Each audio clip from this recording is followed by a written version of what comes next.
Aujourd'hui, je vous propose un voyage à la découverte des monstres du monde et plus particulièrement à la rencontre des monstres que l'on trouve en Europe. On commence par l'homme sans tête qui hante inlassablement le château d'Édimbourg en Écosse. Il s'agit du fantôme d'un chevalier souvent aperçu en train de chercher désespérément sa tête qu'il a perdue vers le milieu du XVIIe siècle. En plus de ce spectre, ce bâtiment ancien abrite également beaucoup d'autres fantômes, notamment ceux d'un cuisinier, d'une femme qui aurait été une sorcière et même d'un chien. Le problème, en fait, c'est qu'il y en a tellement que tu ne pourras probablement pas visiter ce château sans en croiser au moins un. Comme il ne peut pas te voir, il ne remarquera probablement même pas que tu es là. Il n'y a donc rien à craindre. Tu auras peut-être même envie de l'aider à chercher sa tête. Mais ne fais surtout pas cela. Tu pourrais tomber sur un fantôme vraiment terrifiant. Partons maintenant à la rencontre de la Dame Verte qui hante le château May Castle, toujours en Écosse. Elle apparaît sous la forme d'une petite fille triste parce que sa mort est liée à une histoire d'amour très malheureuse. Si tu la croises, fais-lui un sourire. Ça n'influera pas sur son triste sort, mais cela aura au moins le mérite de la réconforter. Un peu plus loin, dans les eaux troubles du Loch Ness, au nord de l'Écosse, on y trouve le monstre du Loch Ness, aussi appelé Nessie. C'est un monstre avec un corps énorme, un long cou évoquant un serpent, une tête et des nageoires minuscules. Le terrible monstre qui habite le Loch Ness est une créature plutôt curieuse. On dit que ce très bon nageur est également capable de ramper sur la terre ferme. Sur toutes les photos où il apparaît, il est en train de nager. Donc, si tu veux voir ce monstre de plus près, tu devras monter dans un bateau. Cela dit, ce n'est probablement pas une bonne idée, car il est énorme, puissant et agressif. Même s'il n'a blessé personne récemment, il faut savoir qu'en 566, un moine a assisté aux funérailles d'un homme tué par le monstre du Loch. Alors, mieux vaut ne pas t'y risquer. En Angleterre, des présences ténébreuses peuvent être aperçues au sommet de la colline de Pendon Hill, peut-être les fantômes de 12 sorcières qui vivaient autrefois dans la région. Considérant que ces fantômes ne cherchent qu'une chose, la vengeance, avant de t'aventurer sur leur terre, assure-toi de te munir d'une amulette pour te protéger de leur malveillance. Le fantôme qui rit se matérialise dans les chambres d'une vieille demeure anglaise, le manoir de Chambercombe. Ce fantôme féminin apparaît régulièrement aux visiteurs curieux. Bien loin d'être effrayante, elle génère un sentiment de bien-être chez ceux qui la voient. En fait, elle n'a pas l'air monstrueux et ne pousse pas de cris terrifiants comme d'autres fantômes. Au contraire, elle accueille généralement ses visiteurs avec un gentil sourire. C'est un gentil fantôme. C'est d'ailleurs la raison pour laquelle tu pourrais avoir envie de la rencontrer. Pour cela, tu peux te fier à la chance, en espérant qu'elle apparaisse au moment où tu viens lui rendre visite. Tu peux aussi chercher des zones froides. Ce sont des endroits où la température est plus basse qu'ailleurs, signalant la présence d'un fantôme. Notre prochain monstre vit en France. Il s'agit de la bête du Gévaudan qui ressemble à un loup, mais elle est beaucoup plus grosse et attaque tous les êtres humains qui la rencontrent. Il semble qu'il soit impossible de la tuer. Est-ce un chien, un loup, un démon? Personne ne le sait. Et ceux qui l'ont vu ne sont jamais revenus pour le dire. Alors, mieux vaut éviter la bête. Tapis dans le grenier de la synagogue Vieille Nouvelle à Prague, en République tchèque, le golem, fait d'argile, ressemble à un géant et n'obéit qu'à ceux qui lui ont donné la vie. Il a été créé pour protéger des humains, puis il est devenu incontrôlable. Bien que le golem ait une force surprenante, n'oublie pas qu'il n'a pas de cerveau et aucun sentiment. Comme il est extraordinairement fort, rien ne semble pouvoir l'arrêter. S'il a reçu des ordres de son créateur et que tu essaies de t'interposer pour l'empêcher de réaliser la tâche qui lui a été confiée, il n'hésitera pas à se débarrasser de toi. Cependant, il semble qu'il existe un moyen de le faire disparaître. Écris le mot hébreu signifiant mort sur son front. Il te faudra très certainement une échelle pour l'atteindre, si tu ne t'es pas déjà fait écraser. En Italie, Poveglia est une île hantée. Elle a autrefois accueilli des malades de la lèpre et un asile psychiatrique. Aujourd'hui, on dit qu'elle est habitée par des âmes errantes qui poussent des cris terrifiants. Si tu veux tester ton courage, c'est l'endroit rêvé. En Autriche, le château de Moucham abrite des centaines de fantômes et de sorcières qui ne souhaitent qu'une chose, se venger. Comme si cela ne suffisait pas, il semblerait qu'il y ait aussi des loups-garous dans la région. C'est un endroit effroyable, réservé aux plus courageux.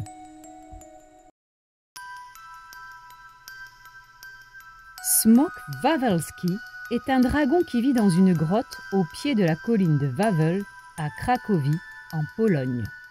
Cet être cruel et puissant aime détruire tout ce qui se trouve sur son chemin. Heureusement, il peut être vaincu. La légende raconte qu'un jeune garçon a réussi à le tuer en utilisant du soufre. Au Danemark, la Dame Blanche n'est pas le seul fantôme à hanter le château de Dragsholm.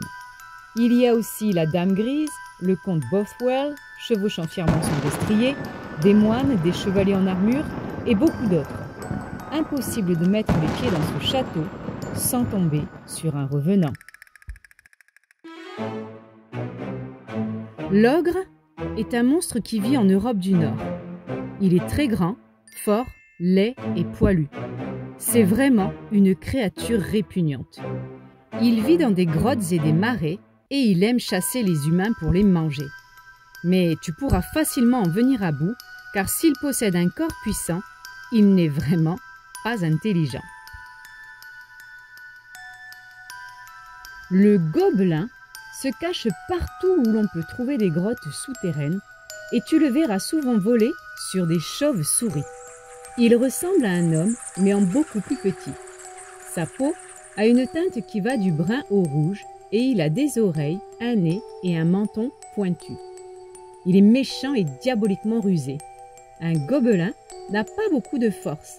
Il va donc essayer de te promettre monts et merveilles pour t'attirer jusqu'à un endroit où il pourra te tomber dessus avec ses amis. Et quand ils sont en groupe, les gobelins sont vraiment redoutables. Si tu croises une étrange petite créature colorée, si elle te promet de te donner le jouet de tes rêves et si elle te demande de la suivre, surtout ne l'écoute pas. Cela pourrait être un gobelin qui essaie de t'entraîner dans un piège. Seul, il n'osera jamais s'en prendre à toi. Il te suffirait de le pousser pour le faire tomber. Mais si tu l'accompagnes, tu risques de te retrouver face à une armée de gobelins et dans ce cas, tu ne pourras rien faire à part appeler à l'aide. Le troll vit dans les grottes proches de points d'eau. Il aime aussi vagabonder la nuit dans les forêts les plus touffues où la lumière ne peut pas passer. Laid et disgracieux, il a un énorme nez couvert de verrues et une queue hérissée de poils raides. Il adore jouer de vilains tours aux humains dès qu'il en a l'occasion. Il a une force considérable, mais il a aussi un gros point faible, la lumière.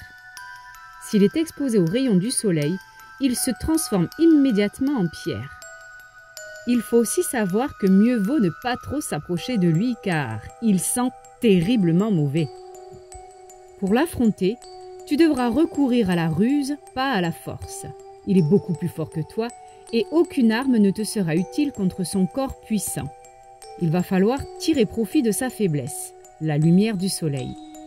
Si tu en croises un alors qu'il fait jour, cours aussi vite que tu peux vers la clairière la plus proche. S'il te suit jusque-là, il se transformera instantanément en pierre. Si tu en croises un de nuit, mieux vaut que tu aies une torche avec toi. Cela le fera fuir. Nous allons maintenant parler d'un monstre que tout le monde connaît Dracula. La journée, il dort dans son cercueil dans le château de Bran en Transylvanie et la nuit, il vole dans le ciel sous la forme d'une chauve-souris. C'est le plus célèbre de tous les vampires, ces créatures nocturnes qui se nourrissent de sang humain. C'est un mort-vivant, ce qui revient à dire qu'il n'est pas facile à tuer. Généralement très pâle, il est doté de longues canines qu'il utilise pour mordre ses victimes et ainsi aspirer leur sang. Il ne peut pas s'exposer au soleil et doit éviter les lieux religieux. Bien que récemment certains vampires soient devenus bienveillants, Dracula est toujours aussi fort, rusé et maléfique. Même si Dracula est l'un des monstres les plus forts qui existent, il est aussi celui qui a le plus de points faibles. Tout d'abord, il déteste l'ail. Tu devras donc toujours porter un collier d'ail autour de ton cou, qui est en général l'endroit où il cherche à plonger ses canines. Si tu le trouves endormi dans son cercueil, tu pourras lui enfoncer un pieu dans le cœur. Tu peux aussi l'emmener hors du château et l'exposer à la lumière du soleil, ce qui le transformera en poussière. De plus, n'oublie pas qu'il déteste l'eau bénite et la vue des croix. Il te faudra beaucoup de courage pour pénétrer dans le château de Dracula. Attends-toi à découvrir un intérieur élégant avec des meubles d'époque de couleur sombre et avec du style et des rideaux sur les fenêtres pour bloquer la lumière du soleil. Tu auras certainement envie de t'enfuir en courant. N'hésite pas à te fier à ton instinct et à fuir sans te retourner. Si en revanche, tu es décidé à défier le destin, à descendre dans la crypte et à trouver son cercueil, fais bien attention, car Dracula pourrait arriver à tire d'aile pour te mordre. Et se faire mordre par Dracula, c'est mourir.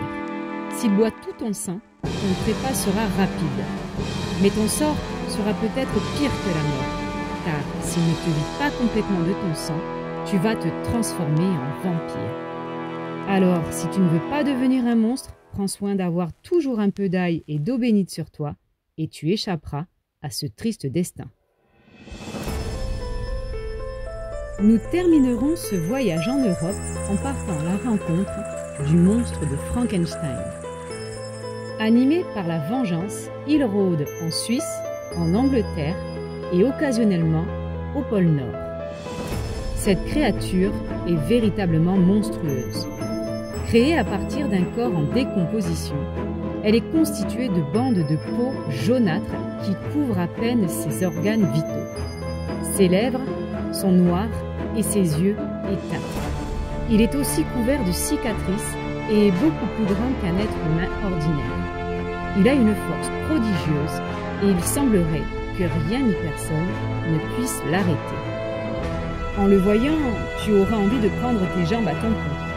Cela dit, bien qu'il ne soit pas spécialement réputé pour sa bonté, il n'est méchant que parce qu'il se sent rejeté par les humains. Si tu lui montres de la sympathie, il pourrait devenir ton ami. Enfin, personne n'a encore essayé jusqu'à présent. Situé sur une colline surplombant la ville de Darmstadt en Allemagne, le château de Frankenstein est aujourd'hui en ruine. C'est dans ce sinistre château que le docteur Victor Frankenstein a emmené un corps déterré d'un cimetière situé à proximité. Durant une nuit d'orage, il a utilisé l'électricité de la foudre pour générer une étincelle de vie dans le cadavre, créant ainsi un monstre terrifiant. Connais-tu le maître d'hôtel de la famille Adams? Si tu l'observes attentivement, tu verras qu'il ressemble beaucoup à la créature de Frankenstein. Serait-il possible qu'ils soient de la même famille?